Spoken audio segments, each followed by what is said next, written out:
West Ham are into the Europa League knockout stages despite a late Tomas Soucek own goal that saw them draw with Genk in David Moyes' 1000th match as a manager. Moyes has garnered more than enough experience in his almost 24 years in the dugout to know sentiment counts for nothing, and his side had to come from a goal down in Belgium.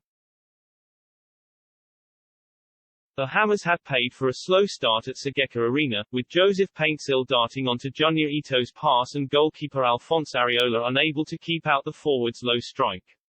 Benrahma fired in from Vladimir Kufal's smart pull back to level after the break and then added a delightful individual effort 8 minutes from time to seemingly wrap up a win. But Soucek inadvertently turned a cross into his own net with 3 minutes left. Moyes' side have 10 points from 4 games, 6 clear of Genk with 2 games left, and look set to go through as Group H winners. That would guarantee them a last 16 spot rather than, as group runners-up, having to go into a playoff with a third-placed team from the Champions League. Dynamo Zagreb's 3-1 win over Rapid Vienna left the Croatian side second, 4 points behind West Ham. I look at it that we've qualified, and the other part of it is we're still new to this, said Moyes.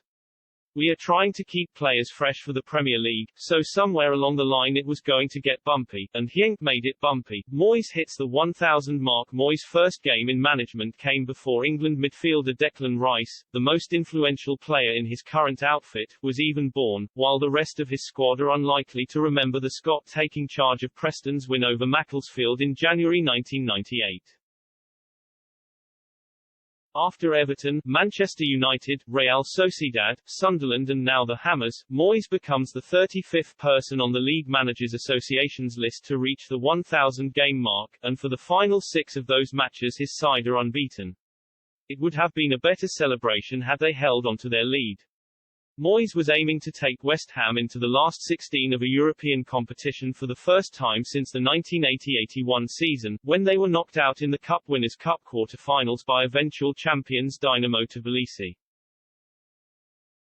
But they started slowly in Belgium and went behind to Paintsil's 4th-minute opener, with Areola then having to keep out a header from Paul Onuachu soon after. For 20 minutes the Hammers really struggled to get to grips with a side they beat 3-0 in the reverse fixture and, in particular, the movement of Ito, who should have doubled the hosts' lead following Paintsil's swift break and cutback. There were quick-fire chances for Benrahma and Rice before the interval, and Moyes made a triple switch soon after in a bid to change his side's fortunes, while also resting forward Mikel Antonio for Sunday's Premier League visit of Liverpool. They were soon level in the 59th minute through Benrahma, and the forward added a brilliant late second thanks to some clever footwork and a low finish that fizzed beneath goalkeeper Martin van der Voort. But Genk, who started the day bottom of the group, did not let up, and the unfortunate Soucek headed beyond his own goalkeeper to see the points shared. It's quite hard to believe that I've got there, and it's a moment I'll always remember, an away game in Europe, said Moyes about his landmark. And the game will always be remembered for when Tomas Soucek scored an own goal.